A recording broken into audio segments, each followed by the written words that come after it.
Hey everyone, welcome. We're back with another very exciting workshop. I'm Rama. I'm going to be hosting today's workshop, and I want to thank you for joining us today. Everyone who's from Facebook, Instagram, LinkedIn, a very, very warm welcome for you.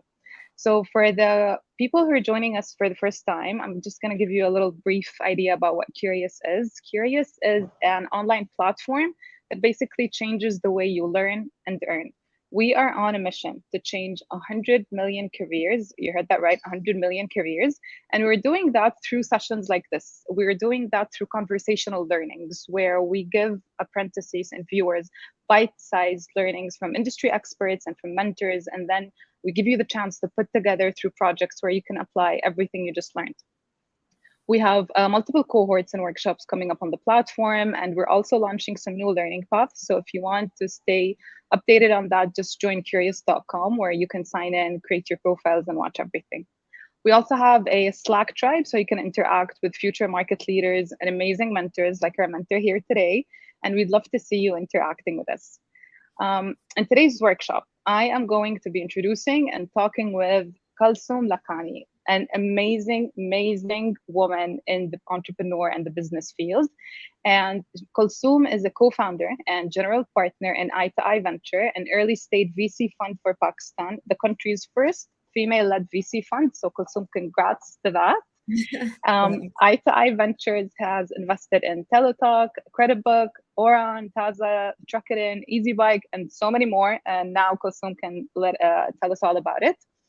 And not only that, prior to Eye-to-Eye Ventures, which was founded in 2019, Kalsoom also founded Invest to Innovate. So it's Eye-to-Eye's sister entity, founded in 2011, to support and unleash the potential of all of the young entrepreneurs in the growth markets like Pakistan. She has also trained young entrepreneurs, change makers, civil society leaders in many places. Some of them are Kosovo's, Nepal, Cambodia, Ireland, Bangladesh, Ukraine, and Kazakhstan. The list goes on, trust me, guys. And she has also spoken in numerous venues, including the very well-known the World Economic Forum, Aspen Ideas Festival, the US Chamber of Commerce, the US State Department, and the Global Entrepreneurship Summit. Kalsoom is also currently a non-resident senior fellow at the Atlantic Council and serves in the board of American Pakistan Foundation. I really wish that this event was live so we can all stand up and give you a huge round of applause for all of your efforts. You've been really amazing. Embarrassing to hear your bio read back to you. But you deserve it. So thank you so much for being part of this workshop. And guys, just a quick reminder, you have the comment section below, so drop in all of your questions. This is an Ask Me Anything question session, so make the best out of having Kalsoom on board with us. And the floor is all yours. Do you want to tell us a little bit about yourself, how you started, anything you want to share? Sure. Hi, everybody. Thanks so much for having me. And congrats, Qureos, on your recent funding round, too. It's super, super exciting and excited for what you guys are building. Yeah, so thank you for that super kind introduction. And also reading of your bio always makes everything feel like I was meant to do all of these things. And honestly, the first thing that I would say is that so much that I've done has not been linear. It has been by accident. And so I, just as a quick background on myself and who I am, I sound totally American, but very much a third culture kid. I was born in Dubai, as I was telling Rama before the call started. My mom is from Bangladesh. My dad is from Pakistan. So I lived in Dhaka, Bangladesh for my elementary school, and then went to the international school in Pakistan for middle and high school. So kind of went to American schools abroad my whole life, so hence the American accent, but had a very international upbringing, and then moved to the US when I was 18 for university, graduate school. I started my career actually in politics and foreign policy, which is not what you would expect for someone who's in VC. And actually really interesting because I have a master's degree in conflict resolution, and my partner and I joke, she has an MBA, and more of a linear path than I do into this space. I don't have an MBA. I have a master's in conflict resolution. And we joke that I actually use my master's degree in conflict resolution a lot more often, probably on almost a daily basis, because you're navigating so many different situations, investor negotiations, listening to what people aren't saying. And so oftentimes hearing, having all of that, come about. And so fell into this work, honestly. So I had started a current affairs blog on Pakistan in 2008. So when blogging was what podcasting is now, is when I was blogging about Pakistan, got exposed to a lot of really amazing young people in that work. And by day, I was working in a job that I hated, actually, in foreign policy. So that was really how I kind of found my voice, was writing and getting exposed to all these incredible stories that I wanted to tell, and then realize that I could also be a part of unleashing the potential of those stories. And so that's really what led to me launching Invest to Innovate in 2011. It was really started with the idea that the next great innovators aren't coming from Silicon Valley. They're coming from markets like Pakistan or Lebanon or Nigeria. And how do we, as enablers of that, but if they exist in these really hard places to be an entrepreneur, how can we, Qureos as well, all of us act as enablers for this? How do we support the potential that exists in those places? And so Invest to Innovate was really born out of that why statement. We launched the country's first startup accelerator program in 2012, Pakistan's first startup accelerator program. That vertical has now scaled beyond our flagship program, and we've now run a number of different programs that have trained hundreds of entrepreneurs through partnerships with players like Facebook and the World Bank. We've trained over 40 incubators and accelerators throughout the region now, including in MENA as well, through a partnership called She Wins Arabia, that our team is actually implementing right now. And then started to build out, realizing as I was working closely with founders, realized that, research was really important to tell the story of what was happening in the Pakistan market. So that's really what led to us launching Insights, which is our research arm of our sister entity. That really tells a data-driven story about what's happening in Pakistan, provides insights into the market, the startup space, provides a lot of free things, which I think is really important, because I really believe that information is power and information should be accessible for everyone. And if people want to make the right decisions in markets like ours, which is really hard to do business, we need to give that and have it be at their fingertips. So that's really the inspiration behind Insights, our research arm. And all of that to say, sorry, Ram, I'm just giving you guys like a quick as I can, but all that to say is that body of work, I did not have a traditional entrance into VC, right? I was a founder working with other founders. I was someone who was enabling a lot of startups, and I was working, building out a research arm of things. And so seeing the data behind what was happening, I honestly did not think that I was the right person to be. I thought venture capital people were all people that came directly from finance. And I was like, well, what was interesting is that I had a few mentors tell me, they're like, you actually have like a very interesting vantage point to be an investor, because you understand businesses so well, because you've seen it up close for so long, but also because you know the market so well. And so I think that was really what led to us deciding to launch iDive Ventures, our fund. I'm so lucky that I got to do it and build it I was the solo founder for so long. So launching iDive Ventures with my partner, Mispa, who I've known for about 14 years, has been awesome, because we needed each other in our different vantage points. She comes more from a finance investment background, but still not a linear story either. And I think that's how we came together to form the fund. And so much of the fund has been informed by the realities of having worked on the ground in Pakistan for so long, but also being very driven by how we support founders.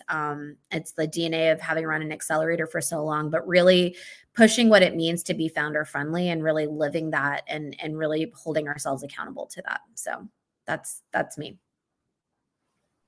You see what I mean? You deserve a round of applause. You deserve a second one right now. Not at all. It's just doing the work. We're doing the work. It's so nice to see someone like you, very humble and down to earth. And I think that it's super cool that you mentioned your background and how different what you studied and who you were back then to what actually you're doing now. And that just goes to show that nothing has to be linear, as long as you really know what you want to do and you just figure out how to do it later on. So that's like amazing. Thank you. And can you tell us more about what Eye to Eye is? Because for our audience members who are not aware of it, what are the problems that you aim to solve? Sure. So the fund or the sister company, or both? Both, whatever you want. Okay, Floor is sure. all yours. Yeah. So as I mentioned, invest to innovate was the why statement behind us is we believe that the next great innovators are coming out of the most unexpected places like Pakistan. We started with that why statement. So invest to innovate, the sister company to our fund, which is a separate entity and is actually run by our amazing CEO, Mevish now. I've no longer been CEO of that entity since December of 2020. And Mevish is actually one of our past founders in our accelerator. So it's a really cool circular story right now. But basically, that entity runs a number of programs that support startups and entrepreneurs. First through our flagship program, our flagship accelerator program that we run, but also we've done a number of different trainings through the partnerships that I mentioned, IFC, the World Bank, Facebook, but also have trained, kind of become the elevated training of the trainers because we've iterated and worked on an accelerator and incubator for so long that we kind of learned what it meant to build good programs. So we, as I mentioned, we've trained about 40 incubators and accelerators now throughout the region and kind of taking those lessons and pushing that forward. Our team is now launching a program on training angel investors, local angel investors on because that was something that we really feel is a gap in the market right now. So a lot of the training and support happens under that umbrella. Our research team also falls under that umbrella, which is really our insights, which if you go to insightseye2eye.com, it's all free, all available for people. There's this deal flow tracker, which is all the startup deals that have happened from 2015 to present. All that data is there. And then we create graphics, visualizations off of it. We create analyses off of it. Just released our 2021 ecosystem study, which came out a couple weeks ago in March. All that to say is that then that's what's happening in the sister company. And then the fund, the VC fund, we're early stage, raising a targeted $15 million fund. We invest at pre-seed and seed stage. So come in pretty early into companies. So really taking a bet on the founders first. Obviously, the fact that we're sister companies means there's a lot of symbiosis between the two of us. So get access to a lot of really great pipeline for what's happening on the sister side of things. But then also our research team works with our portfolio companies. And that's a really cool thing that we provide our companies is that, user insights early on is really important as you build. And so our research team is equipped to help them with that. We also are building out like a pretty in-depth talent stack right now and helping our companies on their hiring, sourcing, and retention as they grow.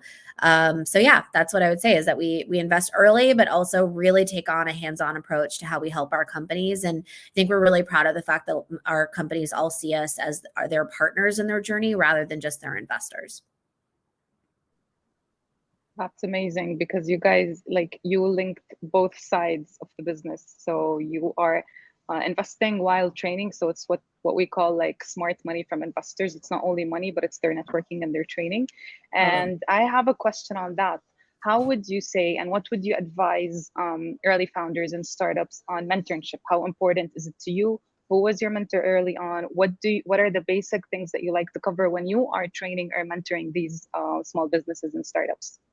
Yeah, I think mentors are game changers for you. I think I would not be here in this place right now had I not found, and I think so much of what I designed with Invest to Innovate was because I had to seek out people on my own. I'm like, how do we create better mentor networks in these accelerator programs? But I mean, for me, my early mentors, when I first started Invest to Innovate in 2011, I was literally cold DMing people on Twitter, people that I looked up to that I was like, this person's amazing. They're built what I want to do, but in Brazil. That was Kelly Michelle. She was on my first board of advisors when I was building. But I would say it's a lot of your mentors they don't have the blind spots that you do. Right. And so I would say that, even when I was, right when COVID happened, I was full-time on the fund with MISPA, like building our VC fund. But at the time I was still CEO of our other entity. And honestly, it was a mentor that literally said to me, he's like, what are you doing? He's like, you can't do both of these things. And at the time I was like, I just don't have time to find a new CEO. And I don't know how to like let go of one to support another. And what if this fails? And I think it really took someone to kind of be that, to see that blind spot that I couldn't see. He was like, you can do it. You can't do everything. You have to to put your energy into this fund. So I really credit, that was Tom Sperry. He was the one who told me that. I credit people that literally, when I did not think that I was worthy enough to be an investor, that told me that I could. And then even today, I have so many people that I reach out to. Chris Schroeder has been like a massive, massive mentor of mine for the last 7 years. Someone that I reach out to and ask questions, and he'll send me like detailed voice notes or emails after. And just, so he's such a mentor to so many people. So I'm really grateful for that. And then shout out to actually one of the early investors in you guys, Amir Farha, has been like one of our biggest mentors on the fund. And he's a friend, but also has been like so transformational for me and Misbah and what we're building, and so generous with that. So I think we've been really like, I guess, shameless in some ways of asking for help, which I think is the first thing when you look for a mentor. Is it's someone's not going to be a mentor overnight for you, right? Oftentimes it's just grabbing coffee with someone, and then if there happens to be like a connection, if they feel really excited about you too, that's something that you build over time. So now I can say that I have a number of people in my arsenal that I really would not be here without. But oftentimes that didn't start by saying, will you be my mentor? Because it's really hard to like define that. Like, it's a very amorphous identity to be someone's mentor. And so first you just start by saying like, can I buy you a coffee, or do you have time for 30 minutes, and be very specific about your ask. And then you just start to build a relationship. And I believe if you're authentic and that person also is, like, oftentimes you build some of the best relationships that you have. So yeah, I wouldn't be here without the mentors in my life. And I continue to seek out mentors constantly, because there's so much that I don't know. And then at the same time, as I pay it forward, I think about that all the time, is like, what am I doing? As a result, I wouldn't be here without all of these people, and I have to pay that forward and put that energy out in the world and be as supportive of other people too. So I really take that seriously as well, of how I continue to be there and be a place of support, or a pillar of support for other people as well. That's great. That's great, because we will always, like, where you are today is where someone else was like 3-4 years ago. And it's just a cycle that if we continue to nurture, we're just going to grow ourselves. And well, in the interest of keeping this a really ask me anything session and conversational learning, I would like to start receiving questions from the audience and ask you as we go, instead of keeping them till last minute. What do you think? Yeah. Okay, great. So one question is, how has your experience been with starting a VC fund in Pakistan? How much time do you have? It's so hard. I mean, it's probably similar to anyone starting a venture capital fund in the Middle East as well. But Pakistan, we're not in comparison, right? Me come out of the region, acquisitions. Can you hear me? Sorry, I went out for a second. Yeah, you're back. Okay. Pakistan is still one of those markets where we haven't had real exits yet in the market. We haven't really had companies that have raised a Series C and beyond since 2015. And so while the market is really exciting right now, in 2021, startups raised about $350 million in funding. Just in this past quarter, we raised about $169 million, which is already almost half of what we did in 2021. So we're creating the steam that's needed. We're actually quite comparable to numbers that we're seeing in Egypt right now. But I think the challenge is that there's still a lot of unknowns. And I think, people see the instability in Pakistan politically or economically, and they get worried about what's going to happen for the startup space. And what I always tell people is, like, startups in Pakistan are some of the most resilient people that I've ever met. Like, the founders are. And so those are people that are actually building in spite of what the government's doing, not because of it. So they will continue to do so and that's, the Middle East also gets that, right? Like, we exist in constant turmoil. So I think that makes it hard, though, to be honest, for fundraising, because you have a lot of doubts. Pakistan has a lot of risk perception, right? And so what we're constantly doing, and this is why having a research arm is really helpful, because it actually helps to kind of paint the story of what's happening in the market, as well as from a data perspective, not looking at headlines that tell you about what's happening, but actually saying like, here's what the data is saying. This is why we believe that a venture capital fund would work. I'd also say that like as women raising a fund, and as Rama, you mentioned, we are the first female-led VC fund. We are actually the only female-led VC fund in the country, unfortunately. So I really would love there to be more women helming funds. We have some women that are working at funds right now, and including at our fund. And so would love to see more women move into senior positions there. It's so difficult to raise as a first-time fund manager. It's so difficult to raise for Pakistan. And then when you add being women on top of that, it is like intensely hard, right? And so I really identify with so many of our companies that are raising funding as women, because we face a lot of that same type of discrimination and that challenge. And I think, we've managed to, I mean, we're still building and we're showing that we're making good progress and good deals, but I think people underestimate how difficult it is. So I would say that, the short answer to that, based off of what I just said, is that it's very, very hard. It is super rewarding. And it's really fun. Like you actually just feel like you're learning constantly when you're building. But yeah, it can be really, really terrible some days. Like where, you're getting like some pretty terrible remarks to you by a potential investor, or you got to know. So it's definitely the life of being a founder as well. It's refreshing that you said fun, because like as a lot of people might not know how devastating, frustrating, tiring, exhausting, sometimes demotivating it is to be a solo founder, a first-time founder, battling. But at the same time, there's this sense of gratification and pride that you don't get anywhere else, because this is something that you're doing, you're learning, and that's amazing that That's you the said only fun. reason to do it, right? Like if it's not fun, you probably shouldn't do it. So Yeah, I always yeah. think that it's definitely masochistic. Like you feel like there are days you're like, why am I doing this to myself? And then the days that are good so outweigh the bad. And honestly, like I've been doing this generally. I've been in the kind of the founder's journey for over a decade now, and I love what I do. Like there isn't a day that goes by that there isn't a part of that day that I'm like, this makes it worth it. And honestly, working with founders makes everything worth it for me. Like I love the people that I get to back, and I feel so privileged, honestly, like that I get to be part of their journeys as well. It's amazing. And I'd like to also build on a point you mentioned, that you are the first and only female VC. Can you tell us more about the biggest challenges that you faced, and how did you solve them, given that you're a woman? Yeah. I mean, I think what's interesting is that so many challenges that are faced aren't even, and you understand this, I'm sure. It's not something that is outright said to you, right? So it's not like I can point to something and be like, wait, he just said this to me. Sometimes it's so underlying and so subconscious that, there's a reason why we use the word gaslit, right? Because you feel gaslit, but no one has actually done anything terrible to you. You're just like, why do I feel like so incensed and upset about this?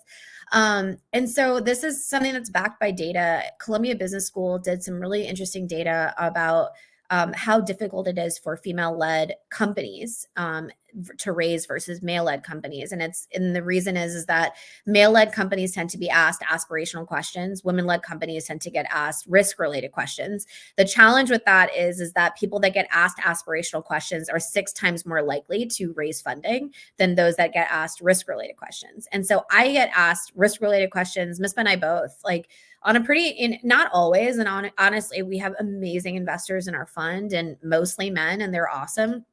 We also got some awesome women too.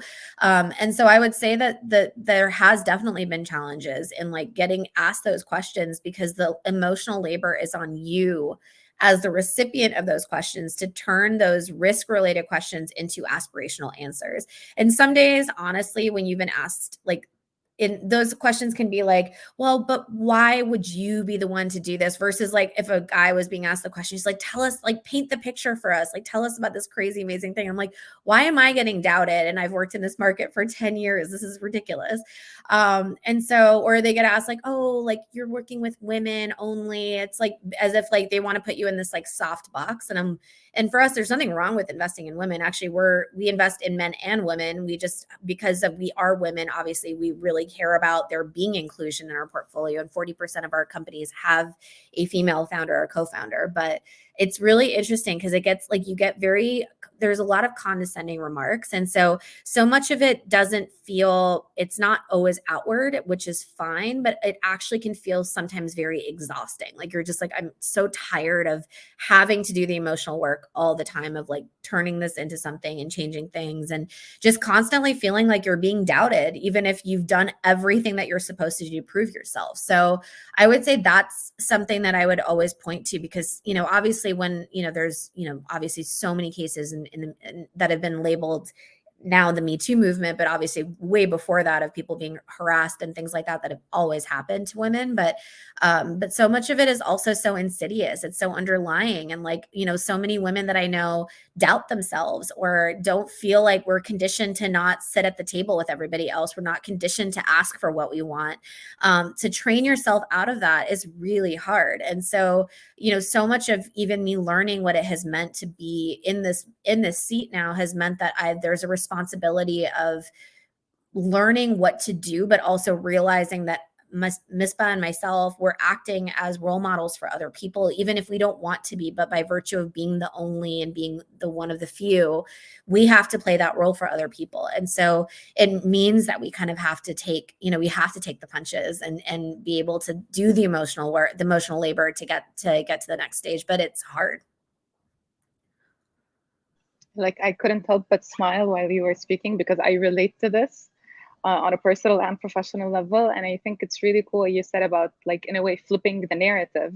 Mm-hmm. And instead of constantly being under attack, knowing how to respond, not particularly to what the question was, but how we want to portray yourself. Yeah. So yeah, And not that's being a bit empowering. defensive. The Yeah, hardest part is exactly. to not be defensive, because you get Yeah, so annoyed about it, and there's every right you should have to be defensive. But the minute you do that, you can literally see like the thing, like people's like, yeah. the dollar sign has like wings and is flying away. Like it's gone. So you have to just like really, really think about how you frame it. And yeah, every woman understands this, right? It's like, we all get it, which is why, the sad part about like, sometimes when I see women that compete with each other, I'm like, there's room for all of us at the top, right? And there shouldn't be the scarcity mindset. And the more that we actually think from a place of abundance, that all of us can be there at the top together, and the more we provide room for each other, that's what we should be doing, is giving space to others. And I feel so lucky about, we have an incredible, besides Mispa and I, most of our team on both the sister company and the fund are women. And we've really thought about like, how do we create environments that feel like it can be a place of abundance? How do we leverage shine theory so that the women on our team feel as empowered and in places of leadership as possible? Like our head of research is a woman, our head of programs is a woman, our CEO on our sister company is a woman. And I always, we just hired someone who's, she was on Twitter. Literally, I love telling the story. And I was just talking to her yesterday. She's 19 years old. She was still in high school when I met her. She had created this incredible Airtable about what was happening in Pakistan. And she said she's, she's Pakistani Canadian, or Pakistani living in Canada. And literally, I just messaged her. I was like, I want to hire you. I was like, and I didn't even know she was in high school.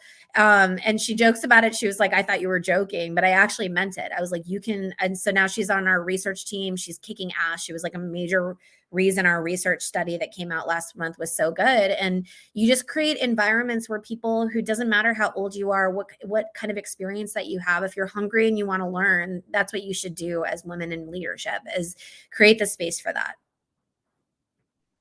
You know what I'm also seeing? I'm noticing a trend that the more we're empowering each other, we're having female VCs, we're having female executive senior levels. A lot of men are coming and they want to be part of that group too now. I know, So it's congrats. awesome. No, I love it. I love the men that are in our corner. Yeah. So Yeah. they're awesome. We have a lot of questions, and one of them is hopefully from a female entrepreneur. She's asking if what are the stand-up points for a startup that attract VC funding? What are the reasons why someone should attract VC funding?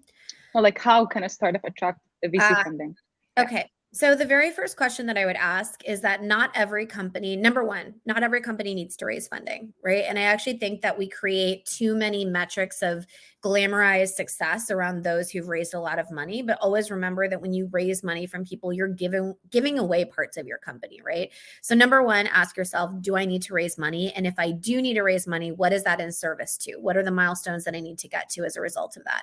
Number two, ask yourself, is venture capital the right asset class for me to be raising in? And I think venture capital is a very specific asset class, right? It is high risk, high reward. We want to see that hockey stick growth. And not every company, it doesn't mean that you're not a great company. It's actually probably better if you're a company that's going to be healthy and profitable, but maybe not have that hockey stick growth, maybe looking for an angel investor or a fund that does revenue-based financing or venture debt might be better suited for you than equity that's in venture, which we want to see like a 20, 50, 100x of what we put money into, right?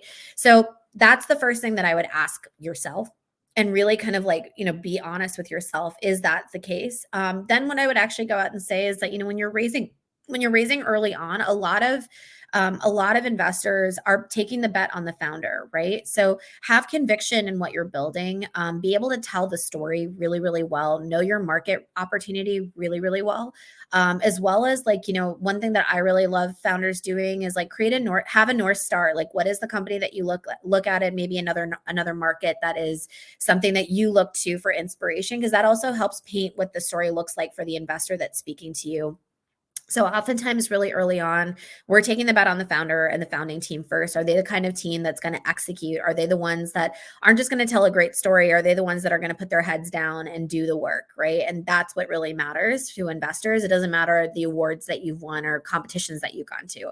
It matters, like, do you have users that are paying for what you're building? Do you have people that are coming in the door, right? And are you the type of an entrepreneur that if things aren't working, you're going to pivot, right? And you're going to change what you're doing as a result of that. So those are things that we assess first. The second thing is looking at the business opportunity. Is that if you are raising venture, is the opportunity really, really large? Is the addressable market really large? And I think that's something that's really important. If you're a very niche company, then venture might not be the best fit for you. But if you're a company that's raising and trying to build in the logistics space, right, that's servicing this large growing e-commerce market, and you're able to show how you are uniquely placed to do that compared to other competitors, I think that's really important. It's also important to also be very aware of who your competitors are and know why you're different. And I think that always really great to me when someone is always able to address that right off the bat. So I think what's really important when an entrepreneur comes to a VC is you should know. And actually what's really important is like practice your pitch in front of people that are, we call them friendlies, like people that love you and just are going to give you the hard feedback so that you keep practicing it. By the time you reach a VC, you should know every single answer to the question that they're about to ask you. You should be able to preempt the questions they're about to ask you. And maybe ideally your deck or your data room already has the answers laid out for them, right? So that's what I would say. Sorry, that was a really long answer, but founder first, market opportunity, competition, unique selling proposition. Those things are really, really important for you to think about when you're approaching a VC. Guys, I hope you're taking note because this is the first time that we have someone from the inside giving us inside information. We have another question. What's the biggest reason in the recent past for investors abroad to invest in Pakistan? There are a lot of fundraising. Sorry, finish. I repeat? Okay. Yeah. There are a lot of fundraising happening in Pakistan. So without having a degree from a top-tier university, can any person reach out to those investors with an explanation of a creative idea, which is reliable and supportive? So 100%. The product can be built to serve. So what are the biggest reasons that VCs have been investing in Pakistan recently? So there's a few reasons. So number one, I would say the regulatory environment in Pakistan got significantly better in 2021. The State Bank of Pakistan and the Securities and Exchange Commission of Pakistan, actually thanks to a lot of lobbying done by private sector players, my partner Misbah was actually on one of the working groups here, really changed some of the legislation that was holding the ecosystem back, including the fact that Pakistani tax residents before were not allowed to set up holding companies abroad for investors to invest in. They would have to, and before investors investors would have to invest directly into Pakistan, or even if they didn't, it was actually technically not allowed for entrepreneurs to set up holding companies abroad. So the state bank changed that legislation. It was a pretty game-changing legislation that happened. And that actually shifted so much, right? Because so many times I would get questions from investors being like, how do I get my money into Pakistan? How do I get it out? There was so much of a risk perception of like, wait, what do I do here versus I can just put my money into Dubai, or I can put my money into, Delaware or Singapore. Automatically, that helped so many companies raise really quickly. I think COVID in two different ways, obviously being, obviously so many terrible things happen in the pandemic, and we're still in it right now. But one thing that it really did allow for and allow space for is that investors all of a sudden became very comfortable with remote due diligence, right? So before, where people may not feel comfortable coming to Pakistan and doing diligence on the ground, all of a sudden they became really comfortable doing deals and making decisions in a couple of days with companies that they've never actually met in person, right? It was all on Zoom.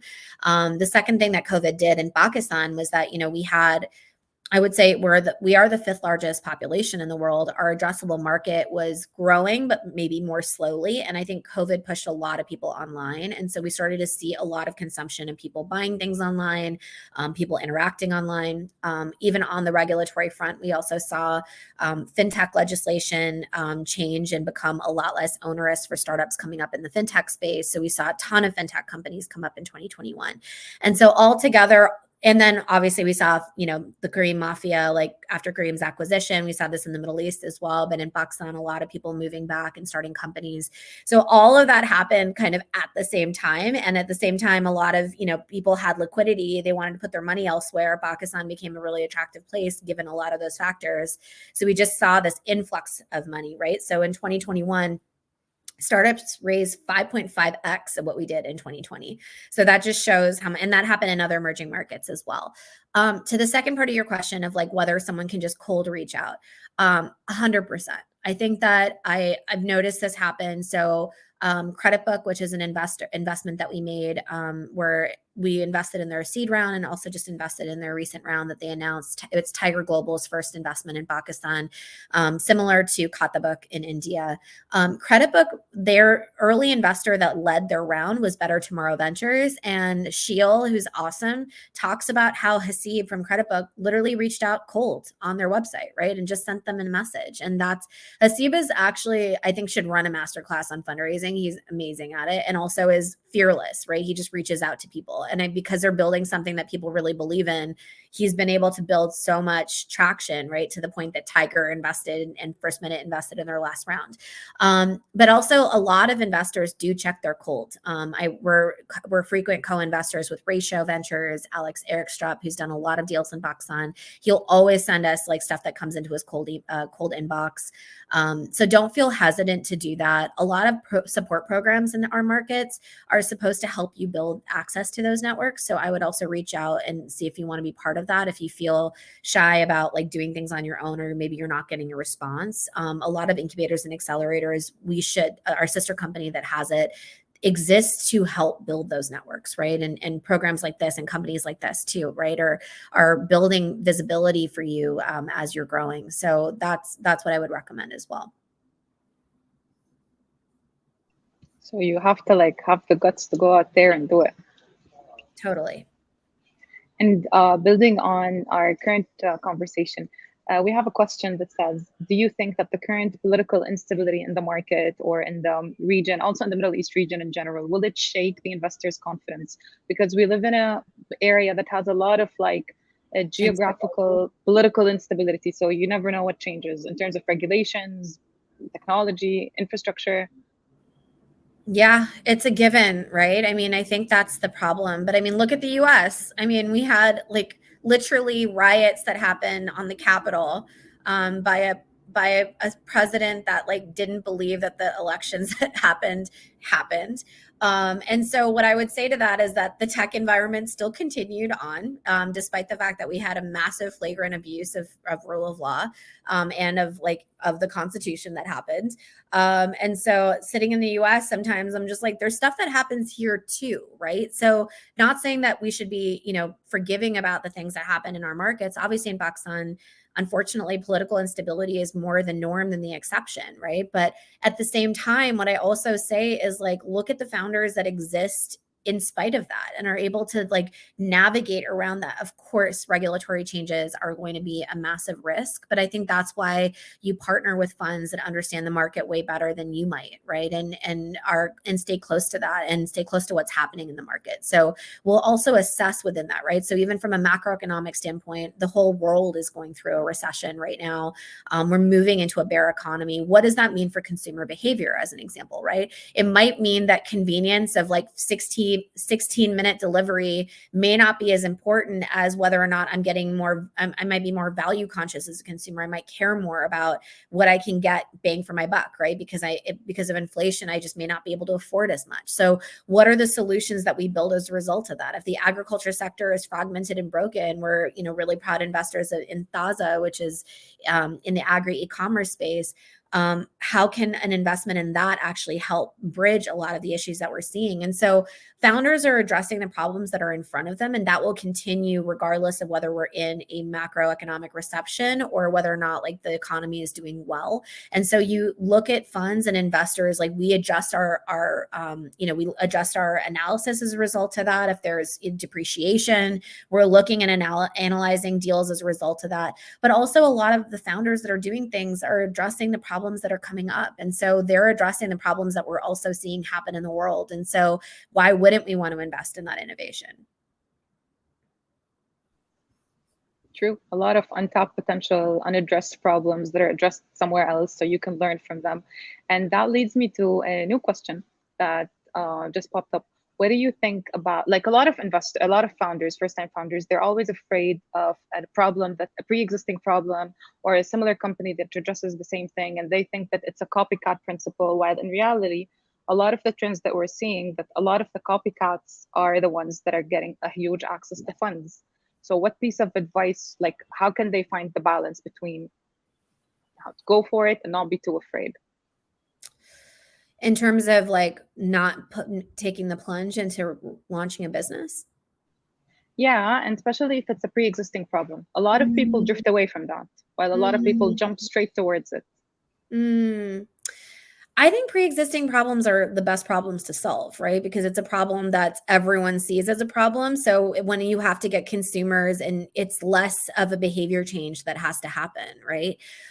So I love people that are solving, first of all, I love people that are solving real problems. I think that's one thing that in our portfolio is kind of the through line. We're agnostic sector-wise, but all of our founders are addressing real problems.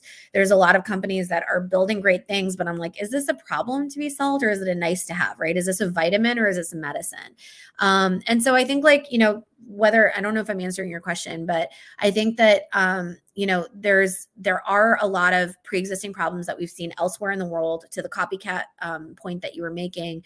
But ultimately, innovation literally means to make new, right? And you're ultimately, by localizing whatever happened elsewhere and making it work for your market, you are innovating something, right? You are creating a solution in a different way. And then also, if you exist in an environment where, like, as an example, B2B e-commerce, where we have like, we have Sari in Saudi Arabia, we have in Egypt, we have Maksab, a number of other players, and in Pakistan we have 4 of those players, right? But all of them are doing things slightly differently from each other, or the founders might be slightly different. And so really thinking about like, if you are coming into a space, what is the problem that you're addressing and how are you doing it differently? I don't know if I answered your question properly.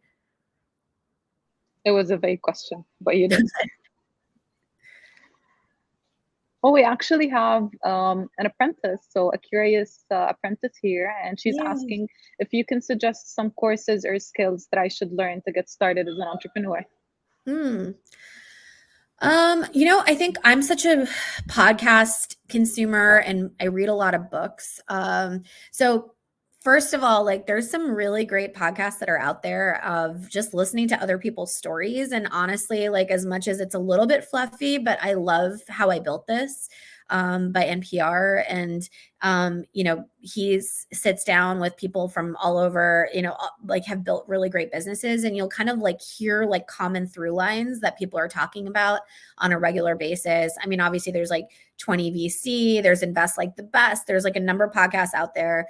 Book wise, there's so many, right? The Hard Thing About Hard Things is like a great book to read. 0 to 1 is a great book to read. And also like go out and meet people, right? So go out and surround yourself with other founders. What I really found was important for myself is that a lot of the skills I learned just by doing, to be honest. It wasn't something that I could learn from a class or a course. So of course, like, there's great stuff that exists. Techstars has like great courses online. There's a ton of great courses online, and everything can be found on YouTube, to be honest. But sometimes just like, first of all, like doing it helps, like just learning by doing. The second thing is surround yourself with people that can inspire you on a regular basis. And obviously we live in a world that feels very remote first. And so On Deck, as an example, has a really great fellowship. Obviously Qureos is a great community too. And so there's really great communities that exist where you will learn from your peers and inspire you. And honestly, early on in my journey with Invest Innovate, I stumbled upon a community called Sandbox, which is a community of really cool people doing things under 30. Obviously, I'm no longer under 30, but I used to run our hub in DC. And honestly, that was a game changer for me. I joined before I launched Invest to Innovate, and I don't think I would have had the courage to do what I was doing if it wasn't for a community of other peers around me that were doing cool things too, and made me feel emboldened by the fact that I'm like, wow, I can just start and see what happens. And so I think sometimes we get so paralyzed by the fact that we're so worried that we're going to fail. And I think the more that you reframe failure as part of your process, right? Failure is going to be a daily thing for you, and get more comfortable with that. Then there's nothing to do to get started as an entrepreneur. You just start, and then you just learn while you're doing, and learn from the many resources that are out there. And when you said fail, I also remembered that a lot of entrepreneurs are afraid of failure. They think they should not fail. They're building to success from day one.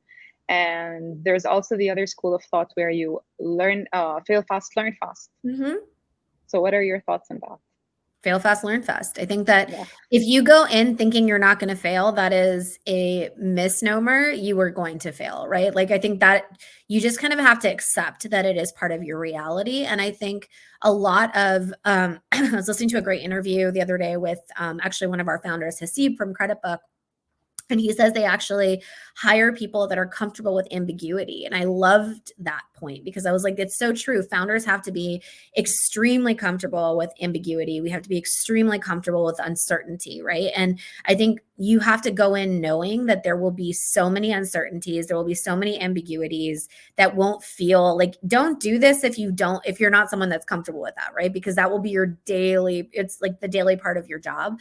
And failure is part of it too. And I think the more that you become okay with that, like that's how you get up quickly, right? So my dad used to play polo, and when I would ride horses as a kid, I remember my dad told me, he was like, the first time I fell off a horse, I was so embarrassed. It was in front of a lot of people. It was like doing I was when I was a kid horse riding. And my dad literally said, he was like, now you can be a real horse rider because you actually fell off, right? Otherwise, if you're so scared about that first time that you fall off, you will never actually go for it, right? And so I think it's really important to fail fast and to learn fast from it. It seems like your dad had the entrepreneurial spirit. Yeah, my dad's a serial entrepreneur. Oh, there you go. Yeah, I'm a kid of an entrepreneur. We have a few questions still. So what are your thoughts about the startup ideas that are springing from developing countries like Pakistan and India? Oh, I mean, I think that as you were mentioning, Rama, earlier, there is a lot of like copycatting and photocopying that we're seeing. And I think for the most part, every single business that I've looked at, I've seen a version of it elsewhere. And actually, that's not a bad thing, right? Because not only does that give us like a sense of where businesses can go, it's also giving us a playbook of what not to do as well, right? So if we're seeing in Pakistan, the kind of benefit is that we're seeing the businesses that are coming up, we've seen versions of it, but they're like 5 years ahead of us or 7 years ahead of us, right? So we're able to get a line of sight. It's almost like looking into a crystal ball. We can actually say like, okay, this is what this is like the issue that happened with a company that was like Ninja Cart in India, right? Like, or something that in another market like Book, right, didn't monetize until really late. Book doesn't have that same luxury. So like, how do we actually help them think about, or they're thinking about it anyway, because they're amazing founders, like how do they build for that really quickly, right? And so I actually think that, for the most part, it's really, really rare. And I've seen hundreds of businesses at this point in both running an accelerator and also on the fund side of things. I never see a business that is completely unique, and that is totally fine, because I think like there is a reason those business ideas came up in the first place. And I think you solve and create and adjust for the realities of what your market is. And I think that's really where we see innovation happen. And I think I see some really amazing founders. I mean, Boxon right now, what's so exciting is the caliber of founders is something that I've never seen before, right? In terms of the sophistication, the way people execute, how thoughtful they are. It's so inspiring and mind-blowing to me. And I'm so grateful and privileged that we get to be part of that. So that to me is really the exciting part of it, is founders that know how to adapt for it and adapt for the constant changing realities, and thinking about your business as like, it's not going to be something that's is stagnant. It's going to kind of move like this, right? And so you want founders that are able to move and listen to when things aren't working. That's what gets me excited. Amazing. So you have founders that have it built in, their personalities already built into maneuver around conflict, because that's what the environment has like enforced on them. To a So it's certain more degree. of like yeah. Sometimes you are strength. born with it. Sometimes you learn it. Yeah. Not everyone is a born founder. And honestly, like sometimes born founders, like we have, and I'm saying we because I'm a founder myself, like we have really big egos. So learning to like, obviously, like we have the audacity to believe that we can solve this problem, right? So automatically everyone comes to the table with ego.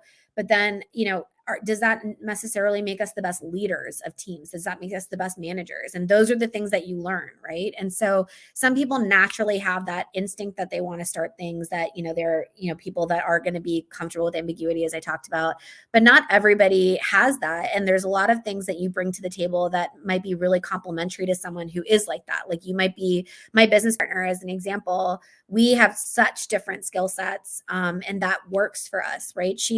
I'm someone who will jump out of a plane without thinking, and we'll worry about it later, right? And I may not land, or will land, and we'll figure it out.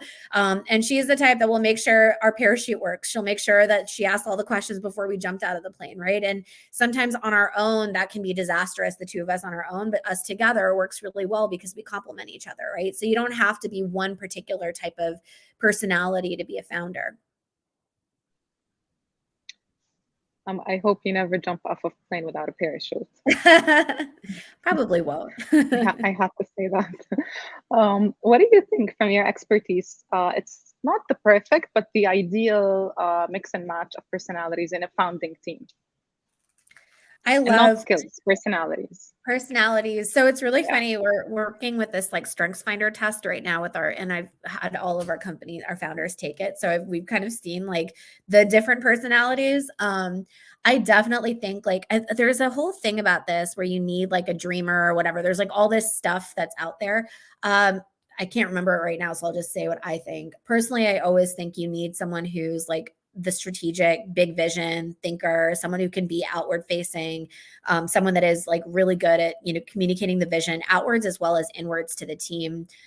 Someone who can like get people to follow them is also really important early on in your journey. But then you also really want someone that is execution focused, someone that can get in the weeds, that cares about like the nitty gritty of things, right? So seeing those complementary is really important. And actually, when I've looked at co-founding teams, actually, the founders of Thaza are really great examples. Actually, all of our companies, we see this. Thaza always sticks out to me because I love the interplay of them. To shout out to Abrar and Mohsen is like, Mohsen is that guy who's like super in the weeds, operational, whatever. And Abrar is that outward facing, strategic. And in some ways they have each other's qualities as well, but they've learned what it's meant to complement each other in building what they're building at Thaza. And I've seen that with, our company Oran, Halima and Farwa, who are these amazing founders building a female first fintech platform. There's just, you look for complementary skill sets, because someone completely on their own is not always going to be the best person. Looking for like, if you have a CTO, it's really hard to find CTOs, but CTOs that are really good at thinking strategically about the tech of what you're building, right? Those things all really matter early on. Because you're right, because it's at the end of the day, it's like a marriage, and you have to complement everything. Really Your is. startup, Yeah, it really is. Well, boy, we have a lot of questions, and one is it's interesting. It's what do you think about the multiple new crypto and blockchain startups? And do you see this becoming? When do you see this becoming a mature market? I think it's already maturing quite fast, depending where you are in the world. I think it's really exciting. I'm super excited about Web3, generally, not only because I just think it's the future. In Pakistan, more people own crypto than they own stocks, which is interesting because technically the on-ramp to do it makes it really tricky and hard in terms of the way that we navigate it.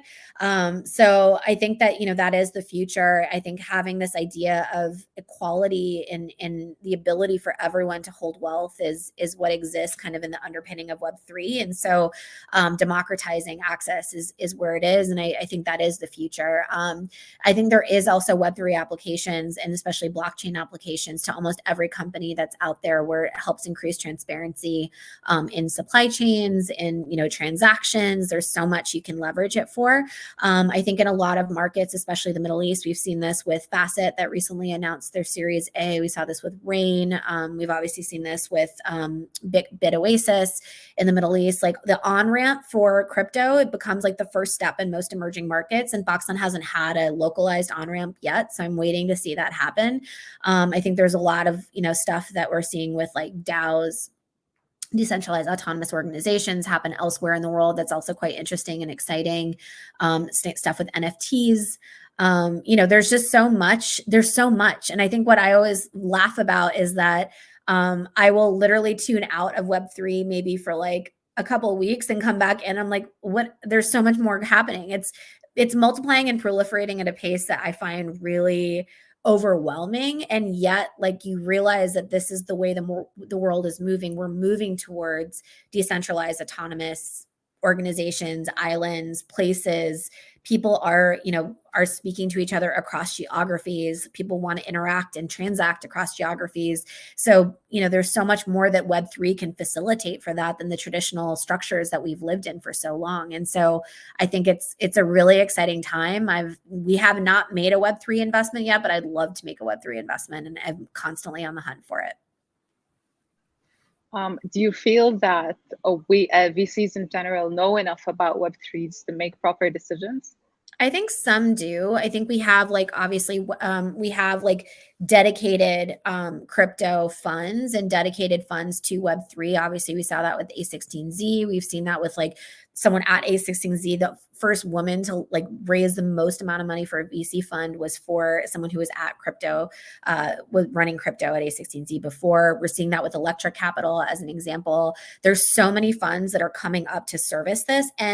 But also at the same time, to your point, there's also a lot of investors that don't understand it, right? That are just getting on the train because it's cool to be on the train. So I do think it's really important for people to not only really do the work of understanding the opportunity, but also realize that in some ways venture is structured to be kind of counter to Web3, right? Like what venture capital is extractive by nature and Web3 is supposed to be for everyone. So as we think creatively as investors in this space, how can we actually be part of the overall spirit of what's being built in Web3 rather than just thinking about how we're extracting value from it? And so I don't have an answer to that yet. It's something that I chew and think on a lot right now. But I think it's a really exciting time to be an investor in this space. You are a wealth of knowledge, and every question that's being asked, you have a lot of information and data about to answer. I think unfortunately I'm just a nerd that reads and listens and watches a lot of things. So I think I'm just constantly curious. You can admit that you're smart. Stop being humble. We have can you please mention the top 3 websites or blogs or interesting news outlets that you follow as an entrepreneur? Yeah.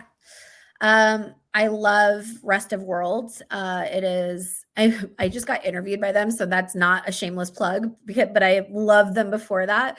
Rest of World is a really amazing publication that basically covers basically the overlap of emerging markets and tech in the rest of the world, right? Which is the majority of the world. I love their stories. I love the research that they do. I just think they're so thoughtful about things. I love I read The Emergent, which my friend Mikal Koso runs, which is a great Substack blog, but he also does a podcast with that as well. I really love websites.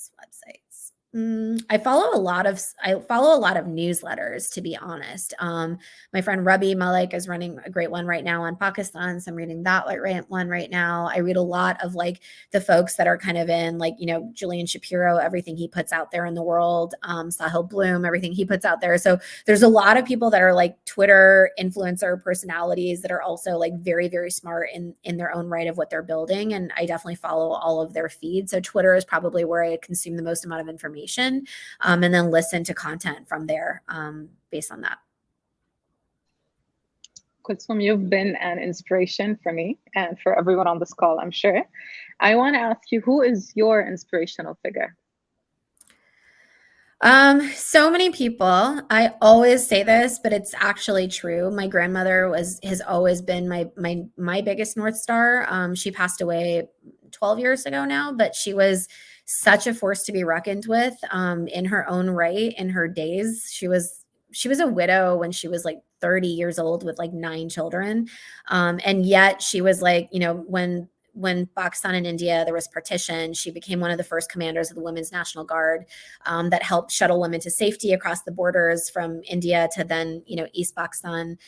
She was a big part of the movement for Bangladesh as a country in the Liberation War. So I just looked at her, and she did it being like a single mom, right? And did it like doing all of these things. And I think at a time where women were not expected to do those things. So my biggest inspiration is always my Nani. I always think that she's someone that if I could live and be a fraction like her, I would be living a great life. And I just think that, that's who we are. Like we're part of a legacy that's come before us. So I'm so privileged and honored to have been to be her granddaughter. So that's another like moment of I wish this was a live event so we can give you another round of applause. we can bow down to my grandma. She's awesome. Thank you so much. You've been amazing. You have a lot to talk about and to teach us, and I'm sure that we'd love to have you on board with another webinar or session if you're interested, and we can continue this discussion further.